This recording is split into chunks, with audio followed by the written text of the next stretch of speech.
समिति जो लगातार महिलाओं की लड़ाई लड़ रही है और उनके हकों में भी लड़ाई लड़ रही है। चल की बात करते हैं, महासचिव है अंकिता जी। मैम, लगातार जिस तरह लगातार महिलाओं के संगठन लड़ाई लड़ रही हैं, बहुत से संगठन होते हैं जो महिलाओं के प्रति नहीं एक्टिव होती हैं, फिर भी महिलाओं की लड़ाई करती हैं, महिलाओं के साथ खड़ी। आप किस तरह महिलाओं की? देखिए, मैं डॉक्टर आरती, अखिल भारतीय अग्रगामी महिला समिति लखनऊ उत्तर प्रदेश की मैं महासचिव हूँ।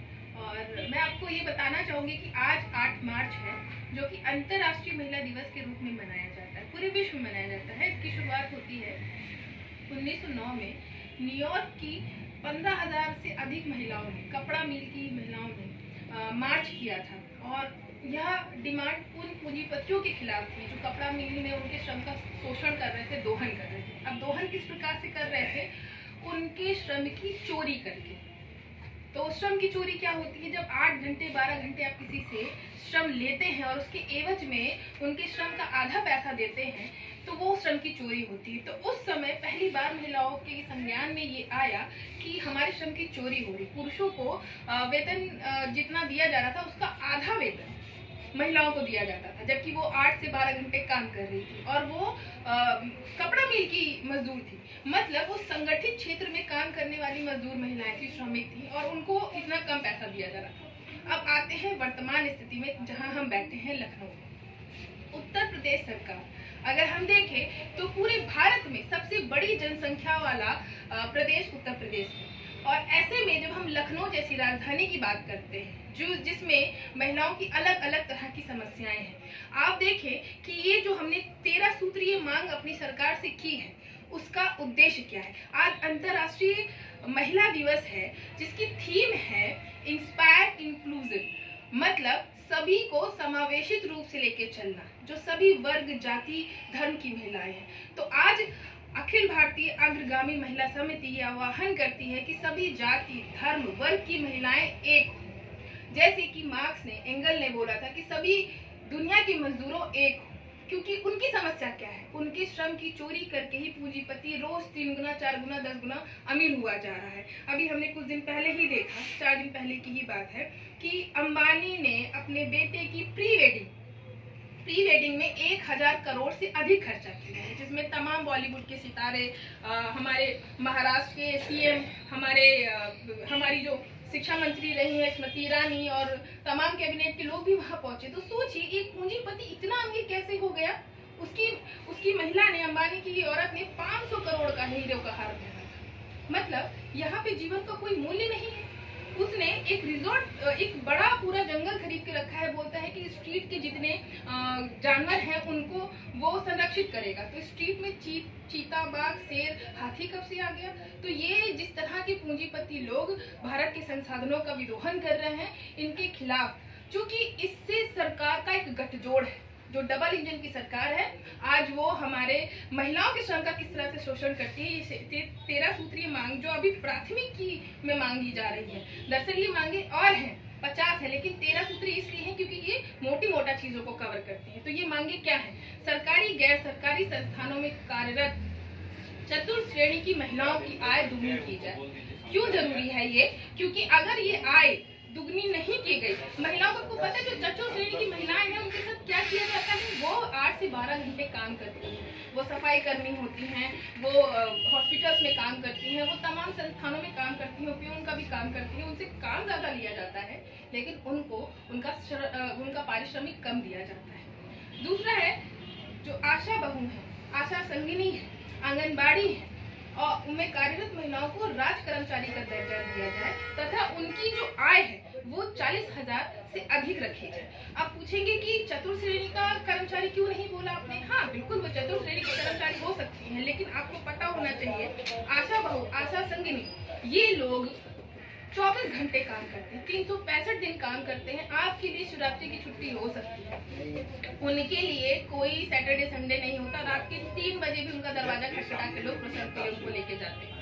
तो उनके श्रम का ये योगदान है कि आप तो 9 से 6 या 10 से 6 काम करते हैं, वो 24 घंटे काम करते हैं। तो उनके श्रम को आपको सम्मान देना पड़ेगा और उनको राज कर्मचारी का दर्जा देना पड़ेगा। उनको पेंशन की सुविधा से लेकर के जितनी भी सरकारी सुविधाएं हो सकती है, उनके स्वास्थ्य बीमा, उनका भी स्वास्थ्य खराब होता है, तो ये जो आप 1500 रुपए 2200 रुपए उनको एक झुंझुना पकड़ा रहे हैं, इससे आप गैस सिलेंडर के साथ ना 5 किलो राशन मुफ्त मिलता है, उसके साथ भी उनको दूध या सब्जी नहीं मिल पाएगी, दाल नहीं मिल पाएगी। तो इसलिए जरूरी है कि उनको हम जितना स्वस्थ रख पाए।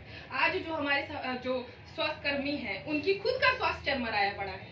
भाई वो 24 घंटे काम करते हैं, जो पूरी नींद नहीं लेगा, पूरा डाइट नहीं लेगा, उससे हम कहेंगे कि वो भारत पूरे उत्तर प्रदेश और लखनऊ का स्वास्थ्य संभाल ले, तो उसको हमको उसकी पूरी पारिश्रमिक देनी पड़ेगी। दूसरा है कि भारत की प्रत्येक गृहिणी को 15,000 रुपए प्रति माह दिए गए। आप सोचेंगे ये तो मुफ्त की रेवड़ी है आप बात कर रही हैं।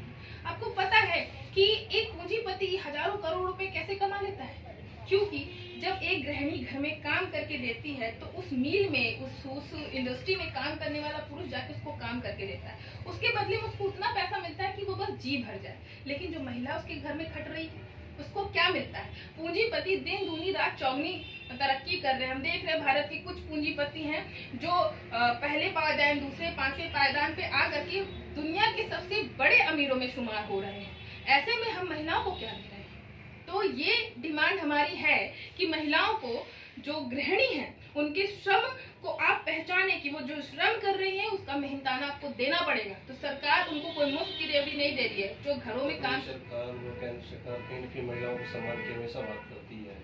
आज भी कहीं न कहीं देखा जाए तो चुनाव के माहौल पे 100 रुपए छूट दी है। क्या लगता है चुनावी दौर पे ये ऐसे लुभावने महिलाओं के लिए दिए जाते हैं लालच? मैं बस एक ही प्रश्न आपसे पूछूंगी, क्या खाना केवल महिला खाती? सिलेंडर में छूट अगर मिलेगी तो क्या खाना उस सिलेंडर पे महिला के लिए ही बन रहा है? तो ये जो झुंझुना है कि 100 रुपए सिलेंडर का कर दिया गया, 300 रुपए सिलेंडर था और आपकी सरकार ये जो डबल इंजन की आई, दिन रात इतना मेहनत किया कि यूपी में वही सिलेंडर 1400 में बिक गया, उसमें फिर 100 रुपए कम कर दीजिए। डबल इंजन सरकार तो महिलाओं के प्रति कहती है, महिलाओं के सम्मान में भाजपा मैदान में। तो देखिए एक है ना कि कहावत है कि हाथी के दांत दिखाने के और खाने के कुछ और। तो ये सरकार हमेशा दिखावे में विश्वास करती है, फूल माला अर्पण करके। वही कहते यत्र नारी पूजिते तत्र देवता बसते। अब वहाँ पे महिलाओं का वास कहाँ है भैया? महिलाओं की पूजा हो रही है। हमें नागरिक बतौर आप रखिए, हमें कोई देवी देवता नहीं बनाइए। अखिल भारतीय अग्रगामी महिला समिति किस तरह अब आगे की रणनीति बनाएगी? महिलाओं के लिए किस तरह लड़ाई लड़ेगी? क्योंकि महिलाओं पे अत्याचार कहीं न कहीं बढ़ते जा रहे हैं। महिलाओं को लेकर के हम ये चाहते हैं कि एक अलग जुडिशरी बने जिसमें जज भी महिला हो। सुप्रीम कोर्ट की कोई महिला जज नहीं है। जो सेशन कोर्ट बाकी वगैरह में होती भी है उनके ऊपर जो पुरुष होते हैं वो हावी होते हैं। आपको पता है कि ज्यादातर आधी आबादी में जो हिंसा होती, चाहे घरेलू हिंसा एक्ट हो जाए, चाहे आप जब तमाम देख लीजिए, अभी भवरी देवी का केस है, शायद उसको 28-29 साल होने वाले हैं, कार्यस्थल पे यौन हिंसा हुई थी।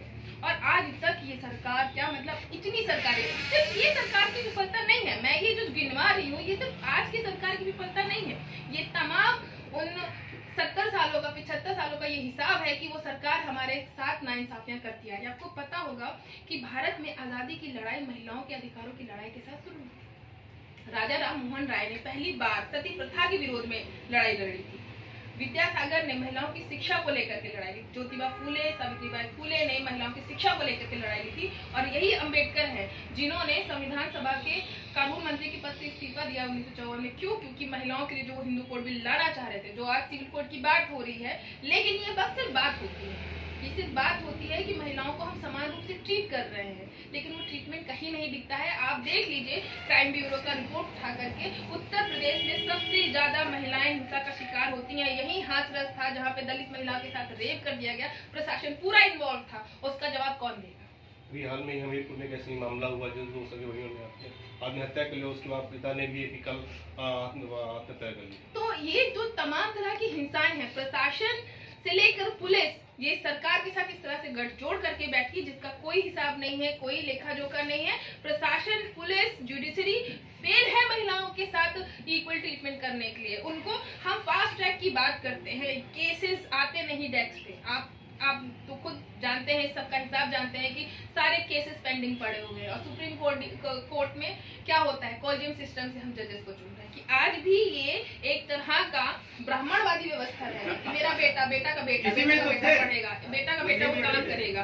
तो इस तरह की सारी चीजें चल रही हैं। आज अंतर्राष्ट्रीय महिला दिवस पर अखिल भारतीय अग्रगामी महिला समिति क्या चीजें संकल्प लेगी? संकल्प ये लेगी जो हमारी 13 सूत्रीय मांग है, जिसमें हम तमाम तरह की मांग करते हैं, जिसमें दलित